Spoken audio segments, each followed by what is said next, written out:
नमस्कार के news national के मंच पे मैं जागृति आपका स्वागत करती हूँ। देखते हैं देश विदेश की अब तक की बड़ी खबरें। एक नजर हेडलाइंस पे।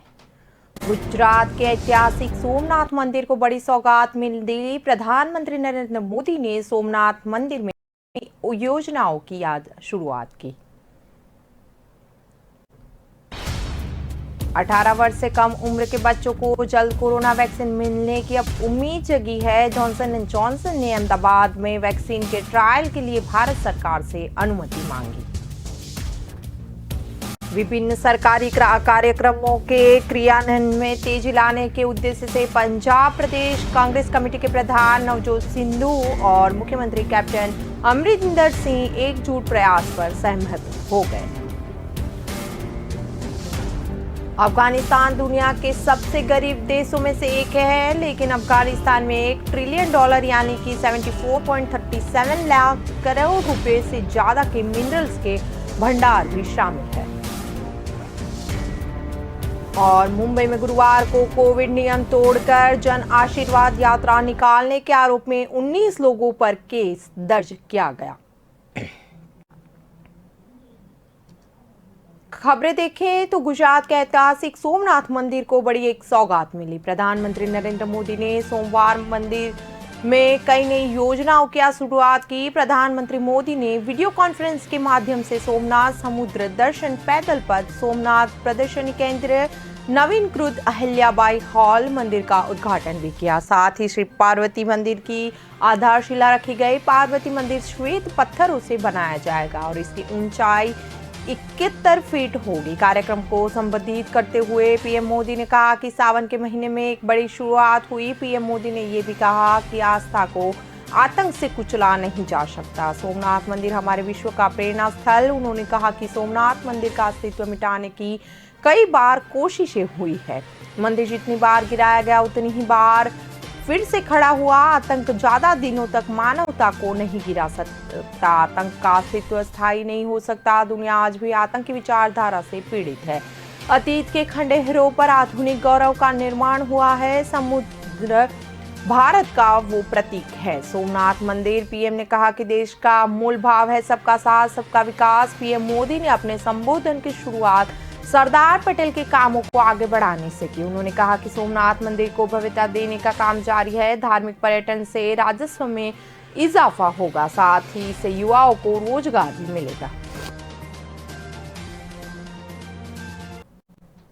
18 से कम उम्र के बच्चों को जल्द ही कोरोना वैक्सीन मिलने की अब उम्मीद जगी है। Pharma company Johnson and Johnson ने भारत में वैक्सीन के ट्रायल के लिए भारत सरकार से अनुमति मांगी। कंपनी ने 12 से 17 वर्ष के बच्चों पर वैक्सीन का ट्रायल करेगी। उधर केंद्रीय स्वास्थ्य मंत्री मनसुख मांडविया ने भी कहा कि बच्चों के लिए विकसित की जा रही वैक्सीन के नतीजे अगले महीने तक आ सकते हैं। अगर सब कुछ ठीक रहा तो बच्चों को जल्द ही कोरोना वैक्सीन मिल सकती है। एम्स निदेशक डॉक्टर रणदीप गुलेरिया ने भी कुछ दिन पहले बयान दिया था कि भारत बायोटेक की कोवैक्सीन के दूसरे व तीसरे चरण के परीक्षणों के नतीजे सितंबर तक सामने आ जाएंगे। पुणे स्थित नेशनल इंस्टीट्यूट ऑफ वायरोलॉजी की निदेशक डॉक्टर प्रिया अब्राहम ने बताया कि बच्चों को लेकर फिलहाल कोरोना का परीक्षण चल रहा है। इस बात की पूरी उम्मीद है कि सितंबर अंत या अक्टूबर की शुरुआत में बच्चों के लिए वैक्सीन उपलब्ध कराई जाएगी। डॉक्टर प्रिया ने बताया कि जल्द से जल्द आने वाली वैक्सीन जेनोवाक भी आने वाले हैं। जेनोवा वैक्सीन mRNA पर आधारित है। इनके अलावा कोवैक्स भी जल्द ही मिल सकती है। नाक से ही देने जाने वाली इस वैक्सीन एक अनोखी शोध है जो कि दुनिया में पहली बार भारत में हुई और हैदराबाद स्थित भारत बायोटेक कंपनी इस पर काम कर रही है। इस वैक्सीन के आने के बाद टीकाकरण में काफी तेजी आ सकती है। इस बार में 100 से 200 लोगों को महज 1 से 2 घंटे के बीच वैक्सीन दी जा सकती है। राज्य सरकार और सत्तारूढ़ पार्टी के बीच बेहतर समन्वय सुनिश्चित करने और विभिन्न सरकारी कार्यक्रमों के क्रियान्वयन में तेजी लाने के उद्देश्य से पंजाब प्रदेश कांग्रेस कमेटी के प्रदेश प्रधान नवजोत सिंह सिद्धू और मुख्यमंत्री कैप्टन अमरिंदर सिंह एकजुट प्रयास पर सहमत हो गए। दोनों नेताओं ने 10 सदस्यीय रणनीतिक नीति समूह गठित करने पर सहमति व्यक्त की। यह फैसला शुक्रवार सुबह लिया गया था जब सिद्धू ने कुलजीत नागरा और परगट सिंह के साथ मुख्यमंत्री से मुलाकात कर पंजाब से जुड़े कुछ मुद्दों पर पार्टी सरकार के बीच तालमेल को मजबूत करने के कदमों पर चर्चा की थी। मुख्यमंत्री की अध्यक्षता में गठित इस समूह में नवजोत सिद्धू पार्टी के 4 कार्यकर्ता, अध्यक्ष कुलजीत सिंह नागरा, सुखविंदर सिंह डैनी, परगट सिंह संगसी, गिलजियान व पवन गोयल के अलावा स्थानीय निकास मंत्री ब्रह्म मोहिंद्रा, वित्त मंत्री मनप्रीत सिंह बादल और सामाजिक सुरक्षा मंत्री अरुणा चौधरी को सदस्य बनाया गया। यह समूह जरूरत पड़ने पर अन्य मंत्रियों, विशेषज्ञों आदि के परामर्श से साप्ताहिक बैठकें भी करेगा। हालांकि इससे पहले ही ये समूह राज्य सरकार के विभिन्न कदमों की प्रगति पर चर्चा और उनकी समीक्षा करते हुए उनमें तेजी लाने के सुझाव भी देगा। अफगानिस्तान दुनिया के सबसे गरीब देशों में से एक है, लेकिन अफगानिस्तान में $1 ट्रिलियन यानी कि 74.37 लाख करोड़ रुपए से ज्यादा के मिनरल्स के भंडार है। 2010 में अमेरिकी सैन्य अधिकारियों और जियोलॉजिकल सर्वे ने खुलासा किया था कि अफगानिस्तान के मध्य और दक्षिण क्षेत्र में लगभग $1 ट्रिलियन का मिनरल्स का भंडार है, जो कि देश की इकोनॉमी प्रोस्पेक्ट को पूरी तरह से बदल सकता है। तालिबान के सत्ता में लौटने के साथ ही विशेषज्ञों को अफगानिस्तान के मिनरल्स की सुरक्षा की चिंता अब सताने लगी है। साइंटिस्ट के मुताबिक अफगानिस्तान में लोहे, तांबे, कोलाब, सोने और लिथियम के बड़े भंडार मौजूद है। साइंटिस्ट का मानना है कि अफगानिस्तान के दुर्लभ मिनरल संसाधन पृथ्वी पर सबसे बड़े हैं। आपको बता दें कि दुर्लभ मिनरल्स इस समय टेक्नोलॉजी की सबसे बड़ी जरूरत है। इनकी मदद से ही mobile phone, TV, hybrid engine, computer, laser और बैटरी तैयार होती है। जियोलॉजिकल सर्वे का अनुमान है कि अफगानिस्तान में लिथियम का दुनिया का सबसे बड़ा भंडार मिल सकता है। लिथियम रिचार्जेबल बैटरी बनाने के लिए दुर्लभ और आवश्यक वस्तु है।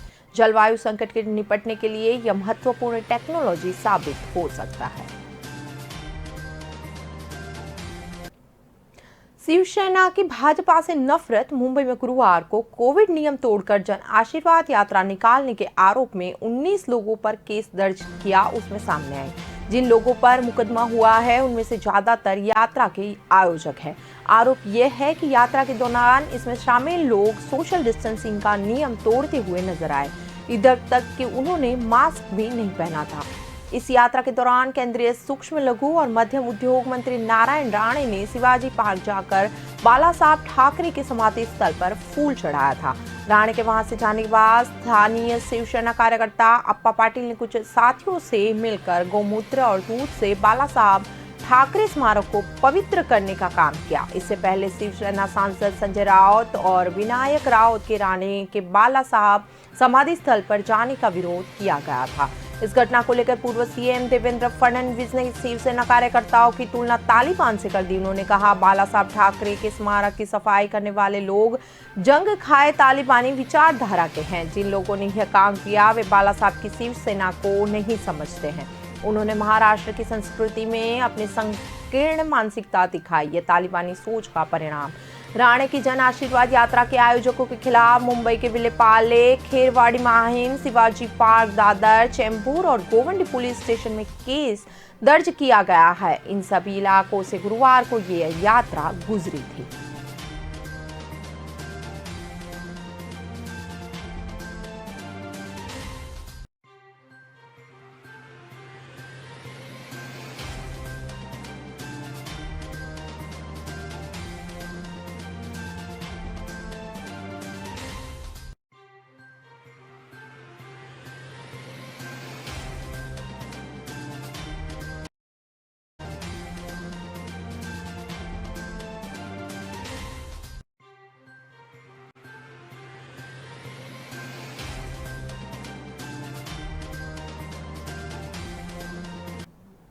फिलहाल वक्त हो चला है विराम का। विराम के बाद फिर से मिलते हैं। न ऐश का न द्वेष का, यह दंगल है देश का। सुलगती समस्याओं के जुलसते सवालों का होगा दंगल देश का। प्रशासन के प्रश्नों को लेकर होगा दंगल देश का। शिक्षा, स्वास्थ्य, समाज, कानून और व्यवस्था के आज क्या है हालात। सोमवार से शुक्रवार रोज रात 8 बजे जलपा क्षत्रिय के साथ दंगल देश का।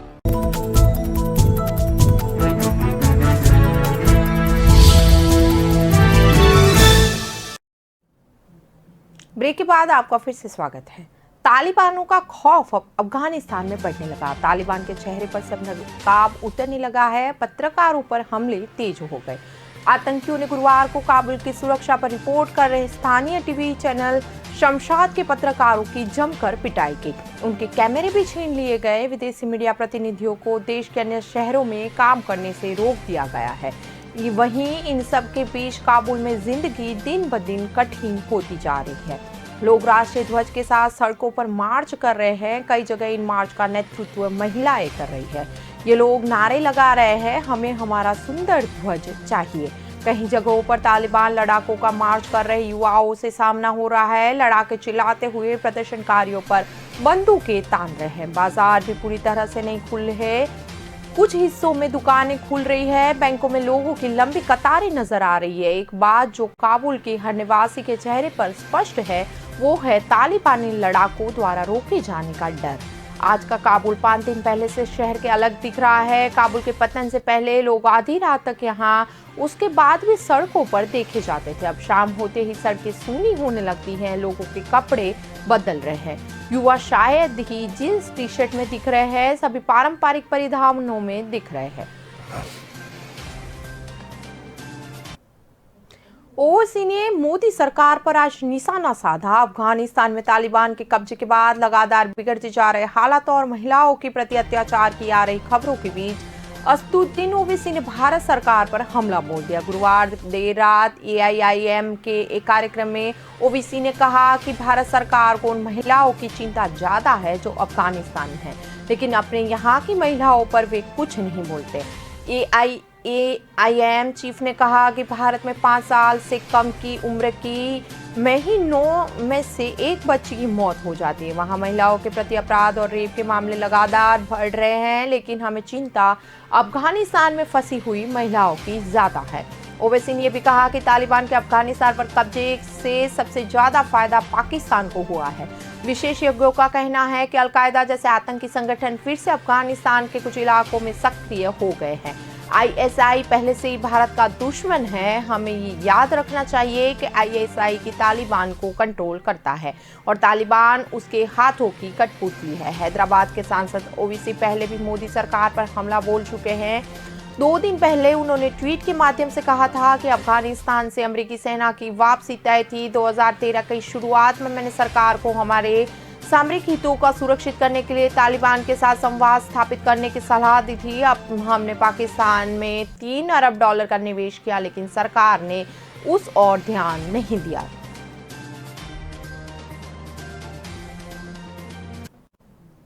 कोरोना महामारी के बीच देश में पेट्रोल डीजल की कीमतें आसमान छू रही हैं। देश के कई शहरों में पेट्रोल की कीमतें 100 रुपये के पार हो गई। इससे चलते आम आदमी को दोहरी मार झेलनी पड़ रही है।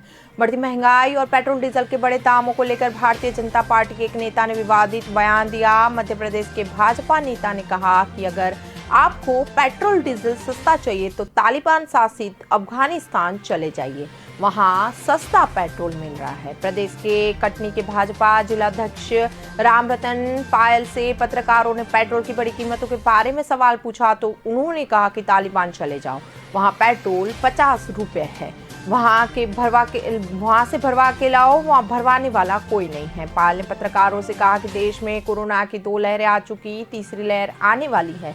देश किस हालत से गुजर रहा है आपको पता है, आप लोगों को सिर्फ पेट्रोल डीजल की पड़ी है। भाजपा नेता के बयान पर मध्य प्रदेश कांग्रेस ने तीखा पलटवार किया। कांग्रेस ने कहा भाजपा नेताओं की बयानबाजी जारी है। मध्य प्रदेश भाजपा के कटनी जिला अध्यक्ष रामरतन पाल ने सब पत्रकार ने महंगे पेट्रोल को लेकर सवाल पूछा तो कह रहे हैं कि अफगानिस्तान चले जाओ, वहां 50 रुपया लीटर पेट्रोल है।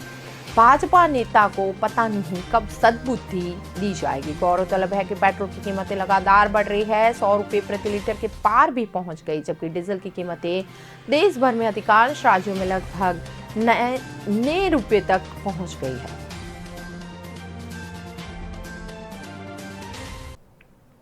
पाकिस्तान के सबसे बड़े सूबे पंजाब प्रांत के बहावल नगर में गुरुवार दोपहर तेज धमाका हुआ। इसमें 5 लोगों मारे जाने की खबर और 41 लोगों के घायल होने की खबर है। ये ब्लास्ट सियाओं के असूरा जुलूस के दौरान हुआ था। घटना के बाद का वीडियो भी सामने आया। इसमें लोग खून से सने नजर आ रहे हैं। पाकिस्तान में सिया मुस्लिमों पर हमले कोई नई बात नहीं है। खासकर पंजाब प्रांत में इस तरह के हमले पहले भी होते रहे हैं।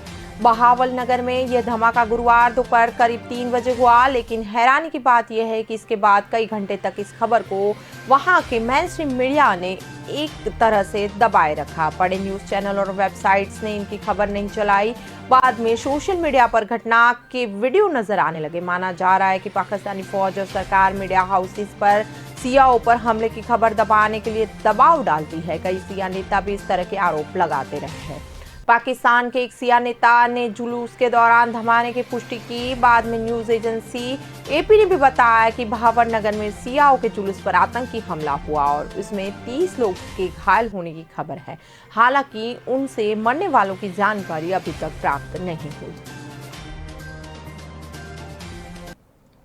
दिल्ली एनसीआर की कई इलाकों में हल्की बारिश से मौसम सुहाना हो गया। बीते कई दिनों से हो रही तेज धूप के बाद शुक्रवार को हो रही बारिश से लोगों को कुछ राहत मिली है। गौरतलब है कि गुरुवार को बादल दिन भर से ही चले गए थे। वहीं मौसम विभाग के अनुसार अब 3 दिनों तक बारिश होने का अनुमान है और शनिवार के लिए ऑरेंज अलर्ट भी जारी किया गया है। दिल्ली एनसीआर वासियों के लिए गर्मी का सितम गुरुवार को खत्म नहीं हुआ। मौसम विभाग ने शाम तक बारिश की संभावनाएं जताई। ऐसे में दोपहर के समय बादल छाए लेकिन दिन भर से चले गए। इससे बारिश की राहत एक तरह लोगों का इंतजार और भी बढ़ गया। हालांकि विभाग ने शुक्रवार के लिए शाम तक अच्छी बारिश होने की संभावनाएं जताई है। प्रादेशिक मौसम विभाग के मुताबिक गुरुवार को अधिकतम तापमान सामान्य से 3, अधिकतम 36.5 और न्यूनतम तापमान सामान्य से 27.5 डिग्री सेल्सियस रहा। बीते 24 घंटों में हवा में नमी का स्तर 55 से 84% दर्ज किया गया। नमी का स्तर अधिक होने की वजह से लोगों का पूरा दिन पसीने से बुरा हाल रहा।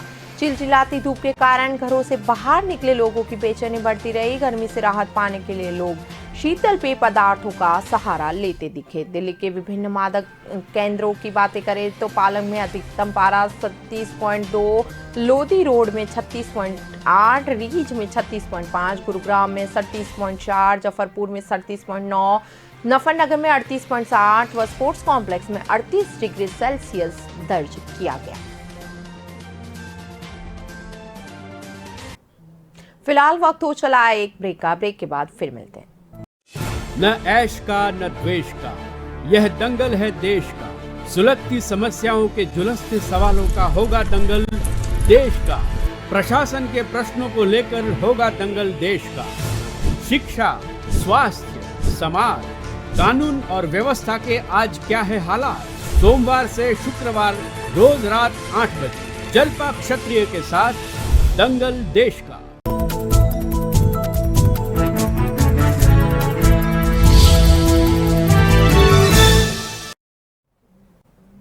ब्रेक के बाद के न्यूज नेशनल के मंच पे आपका स्वागत है।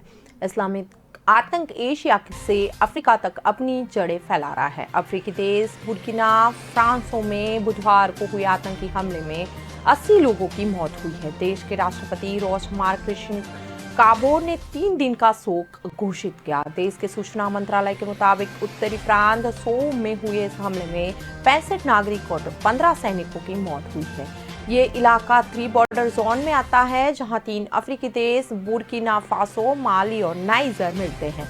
यह इलाका लंबे समय से अलकायदा और इस्लामिक स्टेट जैसे संगठनों के जिहादी आतंक का ठिकाना बना हुआ है। यह हमला बुर्किनाबे सैनिकों पर पिछले 2 हफ्ते में हुआ तीसरा ये बड़ा हमला है। इससे पहले 4 अगस्त को नाइजर बॉर्डर पर हुए आतंकी हमले में 30 लोग मारे गए थे, जिसमें 11 नागरिक शामिल थे। पश्चिमी अफ्रीका के साहिल क्षेत्र के करीब देश बुर्किना फासो में 2015 से अलकायदा और इस्लामिक स्टेट जैसी आतंकी संगठन लगातार हमले कर रहे हैं। 4 और 5 जून को आतंकियों ने सोलहन गांव में बच्चों समेत 132 लोगों को मार डाला। यह हमला बुर्किना फासो के इतिहास का सबसे भीषण आतंकी हमला था। अलकायदा से जुड़े आतंकी सबसे पहले उत्तरी माली में 2012 में पाए गए थे। इसके बाद फ्रांस की मिलिट्री ने देश में आतंकियों को ढूंढने का काम शुरू किया था, लेकिन आतंकी कई टुकड़ों में बंट गए और आसपास के देशों में फैल गए थे। इसके बाद ही माली और नाइजर के बॉर्डर से लगे क्षेत्रों में सेना के कई छापेमारियां भी हुई थी, जिसके बाद जवाब में आतंकियों ने घातक हमले किए। इन हमलों में 1400 से ज्यादा लोगों की अब तक जान गई है और 13 लाख लोग को अपना घर छोड़कर भागना पड़ा है।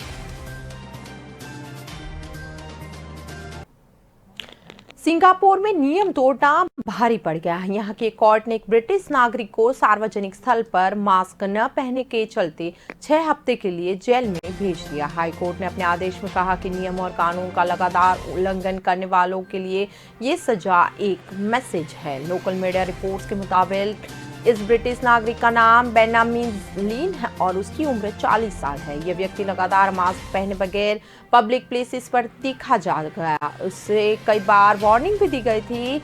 लीन को सजा बुधवार दोपहर को सुनाई गई। स्थानीय पुलिस ने उनके खिलाफ 4 आरोप लगाए। उन्हें कोर्ट ने सुनवाई के दौरान सही पाया। बेंजामिन के मेट्रो स्टेशन और दूसरे पब्लिक प्लेसेस पर मास्क पहनने से इनकार कर दिया था। उसे जुलाई में भी चेतावनी दी गई थी। आरोप है कि वार्निंग देने वाले अफसरों से भी लीन ने बहस और बदतमीजी की। एक जज ने पहले लीन को मनोरोग चिकित्सक के पास इलाज के लिए भेजने को भी कहा था। कोर्ट में सुनवाई के दौरान लीन ने कहा कि अफसरों ने उसका पासपोर्ट जब्त कर लिया। उसने कहा कि वो ब्रिटेन में अपने परिवार के पास लौटना चाहता है, लिहाजा उसका पासपोर्ट वापस कर दिया जाए। उसने कोर्ट से कहा, मेरे खिलाफ झूठे आरोप लगाए गए हैं। लेकिन आरोपों को जज ने खारिज करते हुए कहा, आप अदालत को गुमराह करने की कोशिश कर रहे हैं। आपने सिंगापुर के उन नियमों को तोड़ा जिनके तहत यहाँ मास्क पहनना जरूरी है। उत्तर प्रदेश में विधानसभा चुनावों को लेकर गुरुवार रात दिल्ली में केंद्रीय गृह मंत्री अमित शाह के आवास पर बड़ी बैठक हुई, जो 3.5 घंटे चली। शाह के बुलाने पर दिल्ली पहुंचे सीएम योगी आदित्यनाथ, यूपी भाजपा अध्यक्ष स्वतंत्र देव सिंह, संगठन मंत्री सुशील बंसल के अलावा भाजपा के राष्ट्रीय अध्यक्ष जेपी नड्डा भी बैठक में शामिल रहे। इस दौरान मिशन 2022 का रोड मैप और एमएलसी की खाली 4 सीटों को भरने के लिए नामों पर सहमति के साथ ही जितेंद्र प्रसाद और निषाद पार्टी के अध्यक्ष संजय निषाद की भूमिका को भी लेकर चर्चाएं हुई थी। अमित शाह के घर पर इस बैठक में क्या चर्चाएं हुई, इस बारे में औपचारिक तौर पर कुछ नहीं बताया गया, लेकिन सूत्रों का दावा है कि उत्तर प्रदेश विधान परिषद में खाली 4 सीटों पर उम्मीदवारों के बारे में भी चर्चा हुई थी। खबर यह है कि इसके लिए नामों पर भी सहमति बन गई है। उत्तर प्रदेश विधान परिषद की 4 सीटें खाली है और उन सीटों पर सदस्यों को मनोनयन बीते 1.5 महीने से लटकाया हुआ है। इन 4 सीटों को लेकर अब दौड़ 5 से 7 दावेदारों में रह गई है। हाईकमान को प्रास्ताविक नामों की सूची सौंप दी गई। खबर है कि बैठक में फाइनल हो चुके हैं और अगले 1 या 2 दिन में इनकी घोषणा हो सकती है। आज सप्ताह के आखिरी कारोबारी दिन यानी शुक्रवार को शेयर बाजार लाल निशान पर खुला। बॉम्बे स्टॉक एक्सचेंज का प्रमुख इंडेक्स सेक्शन 581 पॉइंट पर रुका और फिर नीचे का एक्सचेंज 1.4 के स्तर पर खुला था। नेशनल स्टॉक एक्सचेंज का निफ्टी 174.30 अंकों पर जाके रुका है। एशियाई शेयरों में शुक्रवार को गिरावट आई क्योंकि तेजी से फैल रहे डेल्टा वेरिएंट से अधिक विकास की चिंताएं बढ़ा दी गई। 19 अगस्त 2021 को मुहर्रम के पर्व पर घरेलू शेयर बाजार बंद रहा। दिग्गज शेयरों की बातें करें तो आज शुरुआती कारोबार के दौरान UltraTech cement, HDFC Hindustan Unilever, Asian pattern और इन्फोसिस के शेयर हरे निशान पे खुले। वहीं एचसीएल, टेक्टाइन, Bharti Airtel, NTPC, Sun pharma, Maruti, ITC, power grid, MM जैसे शेयर नीचे स्तर पर खुले थे। बुधवार को शेयर बाजार की शुरुआत उच्चतम स्तर पर हुई, लेकिन बाद में बाजार में मुनाफा को देख के मिली और दिन भर के उतार चढ़ाव के बाद शेयर बाजार लाल निशान पर बंद हुआ था। अफगानिस्तान के हालात पर राशिद खान का दर्द अब सामने आया। तालिबान के कब्जे में आने के बाद अफगानिस्तान में इस समय हालात काफी खराब।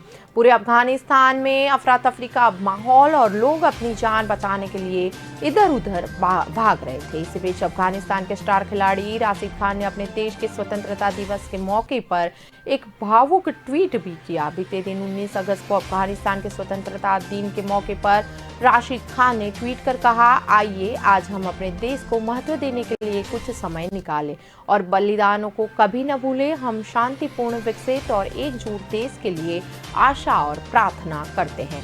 इंशाअल्लाह। स्वतंत्रता दिवस की शुभकामनाएं। मौजूदा समय में भले ही राशिद खान इंग्लैंड और वेल्स में द हंट्रेन टूर्नामेंट में खेल रहे हो, लेकिन उनका पूरा ध्यान फिलहाल अफगानिस्तान के बिगड़ते हालातों पर है। कुछ ही समय पहले उन्होंने वर्ल्ड लीडर से अफगान को अराजकता की स्थिति में नहीं छोड़ने के लिए भी अपील की थी। उन्होंने ट्विटर पर लिखा था, दुनिया भर के प्रिय नेताओं, मेरा देश संकट में है। प्रतिदिन महिला और बच्चों समेत हजारों लोग मारे जा रहे हैं। घर और संपत्तियों को भी बर्बाद किया जा रहा है। लोग अपना घर छोड़कर जाने के लिए मजबूर हो रहे हैं। इन मुश्किल हालातों में हम अकेला मत छोड़िए अफगानिस्तान, यहाँ के लोगों को बर्बाद होने से बचा ले। हम शांति चाहते हैं।